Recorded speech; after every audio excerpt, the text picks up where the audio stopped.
Hi dear friend, आप सभी देख रहे हैं सॉइल में क्या स्ट्रेंथ ऑफ मटेरियल। और स्ट्रेंथ ऑफ मटेरियल का ये पहला चैप्टर का न्यूमेरिकल कर रहे हैं, जिसमें ऑलरेडी हमने 70 क्वेश्चंस कर चुके हैं। इस वीडियो में भी 10 क्वेश्चन आपके सामने लेकर आएंगे, थोड़े कॉन्सेप्ट के साथ और फॉर्मूले के साथ, कुछ नए आइडियाज़ के साथ, कि ताकि आपके जो कॉन्सेप्ट है वो क्लियर हो सके। ठीक है, क्वेश्चन कैसे आते हैं वो आइडिया मिल सके। तो चलिए देख लेते हैं 71 नंबर का क्वेश्चन क्या बोल रहा है। The failure surface of a standard cast iron torsion. देखिए, स्टैंडर्ड कास्ट आयरन है और cast iron as a brittle material की तरह होता है। थोड़ा सा ध्यान से समझना, ये चीज़ें मैंने अपने वीडियो लेक्चर्स में एक्सप्लेन किए हैं, नहीं देखें तो देख लेना। Torsion specimen subjected to a torque is along. ठीक है, तो क्या होगा अगर मान लो कोई अगर ब्रिटल मटेरियल है तो उसके ऊपर अगर टॉर्जन अप्लाई हो रहा है, तो अगर टॉर्जन होता है तो उसमें किस प्रकार का जो फेलियर सरफेस होगा वो कैसा होगा। ठीक है, तो यहाँ पर मैं आपको वो चीज़ें बता देता हूँ।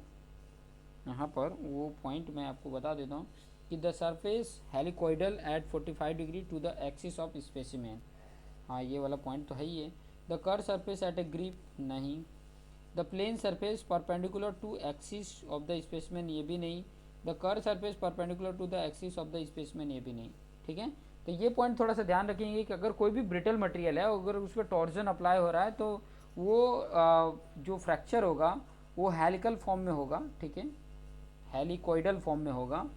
और उस वो मतलब जिस तरह से ब्रेक होगा टॉर्जन के कारण, तो जैसे कि मैं बताऊं कि ये इस प्रकार का कोई मटेरियल है। ठीक है, ये थोड़ा सा मैं बड़ा ले लेता हूँ।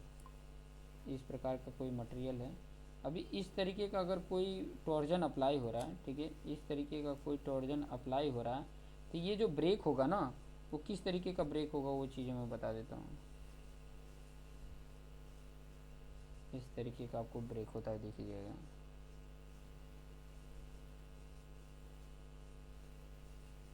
इस तरीके का ब्रेक हो जाएगा। ठीक है, मतलब उसका सरफेस पे देखेंगे तो 45 डिग्री का एंगल बना देता है एक्सिस से, विथ एक्सिस से 45 डिग्री का एंगल बना देता है।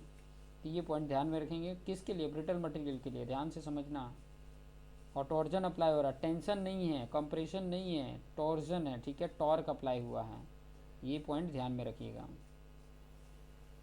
नेक्स्ट 72 नंबर का क्वेश्चन यहाँ पर देखिए, 2007 में पूछा है। अभी जो क्वेश्चन चल रहे हैं वो 2007 के चलेंगे। 72 नंबर का क्वेश्चन क्या है? What is the correct sequence of the following metals in the decreasing order of their. अब डिक्रीजिंग ऑर्डर पे हैं, ठीक है, ध्यान से समझना।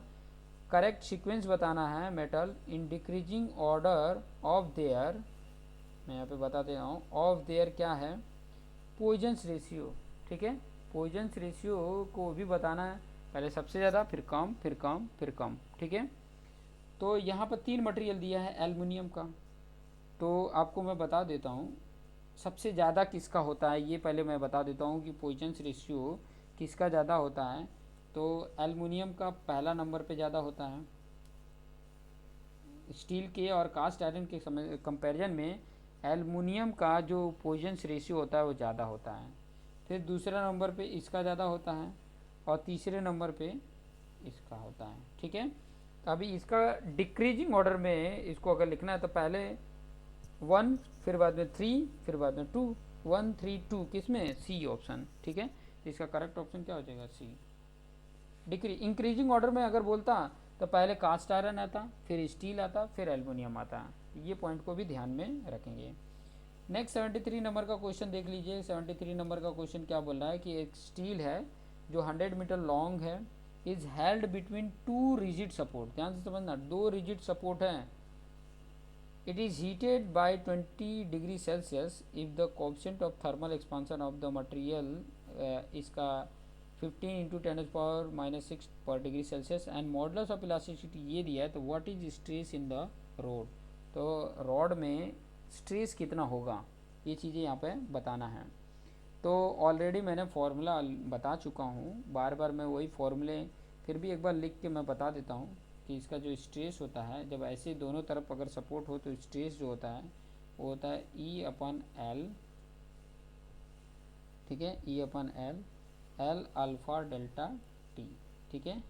अब ये एल एल तो कैंसिल हो जाएगा, बाकी क्या बचा, ई अल्फ़ा डेल्टा टी, ठीक है। एल के ऊपर डिपेंड नहीं रहता है, तो ये सारी वैल्यू पुट कर दीजिए, सारी वैल्यू तो दी हुई है, ये सारी वैल्यू पुट कर दीजिए, आपका जो करेक्ट ऑप्शन है वो आ जाएगा। और मेरा जो कैलकुलेशन के बाद करेक्ट ऑप्शन आ रहा है, आप वैल्यू ये पुट करके देखिए ना, आपका करेक्ट ऑप्शन ये आ रहा है सी, ठीक है, 60 मेगा न्यूटन पर मीटर स्क्वायर, ये चीज़ें ध्यान में रखेंगे। 74 नंबर का क्वेश्चन देख सकते हैं, क्या बोला है कि modulus of elasticity of material दिया है, गीगा न्यूटन पर मीटर स्क्वायर में दिया है, पॉइजन्स रेशियो दिया है, what is approximately value of shear modulus, मतलब जी की वैल्यू पूछ रहा है। तो जी की वैल्यू देखो ये पूछ रहा है, ई की वैल्यू दिया है, म्यू की वैल्यू दिया है, तो ई जी म्यू की वैल्यू का फॉर्मूला क्या है, equal to 2g 1 plus mu, ये होता है, ठीक है। तो आपको क्या चाहिए, शियर मॉडुलस चाहिए ना, तो जी इक्वल टू क्या हो जाएगा, ई अपॉन 2 1 प्लस म्यू, ये फॉर्मूला वैल्यू पुट कर दो, ठीक है, ये फॉर्मूला में वैल्यू पुट कर दो तो आपका करेक्ट ऑप्शन आ जाएगा, जी की वैल्यू फाइंड आउट होके आ जाएगी, ठीक है। तो यहाँ पे जब कैलकुलेशन कर रहे हैं और सॉल्व कर रहे हैं तो उसका करेक्ट ऑप्शन 73 आ रहा है, ठीक है, 73 आ रहा है, तो 73 A is the correct option. वहीं आप 2008 में अगर देखोगे तो 2008 में कैसा क्वेश्चन पूछा है देख लीजिए। इस तरीके से मैं ये इसलिए बता रहा हूँ कि ताकि आपको आइडिया में लेके, देखिए ऐसे क्वेश्चन आते गए हैं, जब 2018 तक पहुँचेंगे ना तो आपको देखेंगे कि किस तरीके से क्वेश्चन थोड़ा सा उसी कॉन्सेप्ट का यूज करके थोड़ा सा मॉडिफाई कर दिया और कुछ नहीं किया है, क्वेश्चन को ही थोड़ा सा घुमा दिया है। तो देख लीजिए 75 नंबर का क्वेश्चन क्या कह रहा है, in a body loaded under plane stress condition, in a body loaded under plane stress condition, ध्यान से समझना, what is the number of independent stress component in order to completely specify the state of stress at a point. ध्यान से समझना, पहले number तो ना concept समझो, क्योंकि मैंने 5 बताए थे कि नंबर ऑफ इलास्टिक कांस्टेंट या इंडिपेंडेंट कांस्टेंट की बात करूं कि ये सारे कॉन्सेप्ट मैंने आपको ऑलरेडी समझाए थे, ठीक है। तो अगर यहाँ पर देखोगे तो क्या बोल रहा है कि एक body loaded under plane stress condition है, क्या है, प्लेन स्ट्रेस कंडीशन है, ठीक है।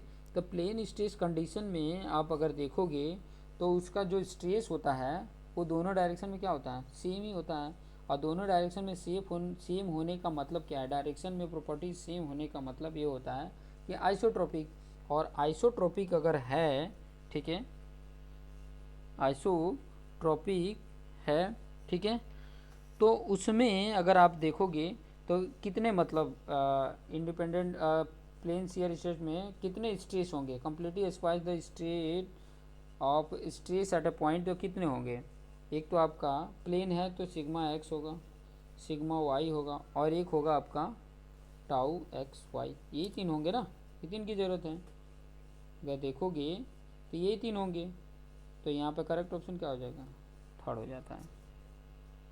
नेक्स्ट क्वेश्चन की तरफ आगे बढ़ें।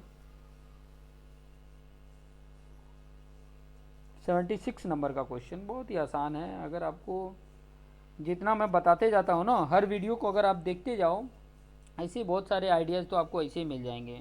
यहाँ पे क्या बोला, the value of modulus of elasticity of material दे दिया है, देखो ई की वैल्यू दे दिया है, कितना दिया है, 200 GN मीटर स्क्वायर, म्यू की वैल्यू दे दिया है 0.25, मॉडुलस ऑफ रिजिडिटी मतलब जी फाइंड आउट करने के लिए बोला, अब भी हमने जी का फॉर्मूला लिखा था ई अपन 2 1 प्लस म्यू, फॉर्मूला में रखो ना, ठीक है, वैल्यू जो है इस फॉर्मूले में लिखो, आपको आसानी से फाइंड आउट हो जाएगा, ठीक है। तो मेरा जो सोल्यूशन आ रहा है वो आ रहा है डी ऑप्शन, 80 गीगा न्यूटन पर मीटर स्क्वायर, ठीक है। नेक्स्ट क्वेश्चन की तरफ आगे बढ़ें। 77 नंबर का क्वेश्चन क्या बोल रहा है, पहले तो ये देख लेते हैं कि स्टेप्ड कॉलम है, ठीक है, carries load as shown in the figure, what is the maximum normal stress पूछा है in the column at B in the larger diameter column, ठीक है। लार्जर डायमीटर जहाँ पे है एट बी पे, वहाँ पे मैक्सिमम नॉर्मल स्ट्रेस क्या होगा वो चीज़ें पूछ रहा है। यहाँ पर फिगर पे भी आप देख सकते हैं, ठीक है, फिगर भी दिख रहा है और आपके पास। तो अगर वो चीज़ें यहाँ पर बतानी हैं तो सबसे पहले तो क्या करना पड़ेगा, ये कॉन्सेप्ट मैंने ऑलरेडी काफ़ी टाइम ये समझाया हुआ है कि ये किस टाइप का है। नॉन प्रिज्मेटिक सेक्शन, स्टेप बार बोला जाता है इसको, ठीक है। तो देखिए यहाँ पर इस तरीके का फिगर में दिया हुआ है, ठीक है। अभी इसमें पूछा क्या है, नॉर्मल मैक्सिमम नॉर्मल स्ट्रेस, ठीक है, at larger diameter of column बताना है। तो टोटल लोड फॉर्मूला तो आपको यही पता है कि load upon cross section area होता है। तो लोड आपका टोटल चाहिए, total load upon area resisting, ठीक है, एरिया रजिस्टिंग चाहिए। तो टोटल लोड क्या है, उसमें भी पी है और इसमें भी पी है। और एरिया में अगर देखोगे तो आपके पास दे दिया है, देखो एरिया बड़े वाले पे 1.5 ए। तो यहाँ पर फॉर्मूला क्या बन जा रहा है, 2p अपॉन 1.5 ए। ये फार्मूला हो रहा है ना, 2p अपॉन 1.5 ए, ऐसा कोई फार्मूला दिख रहा है, सी द करेक्ट ऑप्शन। तो इस तरीके से क्वेश्चन आएंगे, आप अगर देखते रहोगे तो आपके लिए एकदम आसान लगेंगे। वही नेक्स्ट क्वेश्चन के देख लेते हैं, 78 नंबर का क्वेश्चन। ऐसे क्वेश्चन पहले भी आ चुके हैं। 78 नंबर का क्वेश्चन अगर देखोगे तो कंपोजिट सिस्टम है where the component are equal length is subjected to temperature rise, which one of the following stage will be developed in the component having highest coefficient of linear expansion, ठीक है। तो highest coefficient of linear expansion की बात कर रहे हैं, ठीक है। तो ऑब्वियसली यहाँ पर पहले नंबर तो एक चीज़ थोड़ा सा कर दिया है कि एक कंपोजिट सेक्शन है, इक्वल लेंथ है, सब्जेक्टेड टू टेम्परेचर राइज हो रहा है, ठीक है। तो जब ऐसे कंडीशन हो तो दोनों एक्सपांड होंगे, लेकिन स्ट्रेस कैसा होगा, स्ट्रेस अगर आप उसका देखोगे यहाँ पे जो पॉइंट बोला है, ठीक है, वो पॉइंट को थोड़ा सा ध्यान रखिए कि उसका स्ट्रेस क्या होगा। ये चीज़ें यहाँ पे पूछा है कि विच one of the following stress will be develop in the component having highest coefficient of linear expansion. तो इस कंडीशन में अगर आप देखोगे तो कंप्रेसिव स्ट्रेस आता है, ठीक है। ये थोड़ा सा पॉइंट ध्यान में रखेंगे।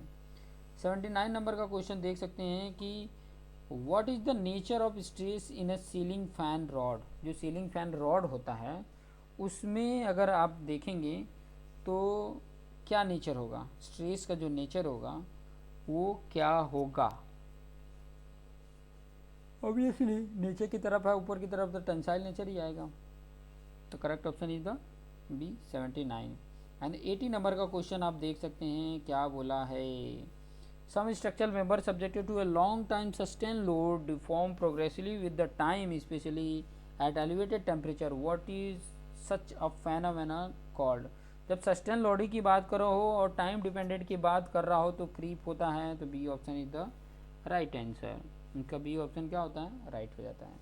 तो इस तरीके से नेक्स्ट 10 क्वेश्चन आपके सामने लेकर आएंगे, तो आप पेशेंस बना के देखते रहिए। मैं 10 क्वेश्चन इसलिए लेकर आ रहा हूँ कि ताकि बहुत बड़े वीडियोज़ ना बने, छोटे छोटे वीडियोज़ में ही आपके कॉन्सेप्ट सारे क्लियर हो जाएं। 3 पॉइंटों को थोड़ा ध्यान में रखेंगे। तो देखते रहिए और अपने आप को बेस्ट बनाते रहिए। Thank you for watching this video.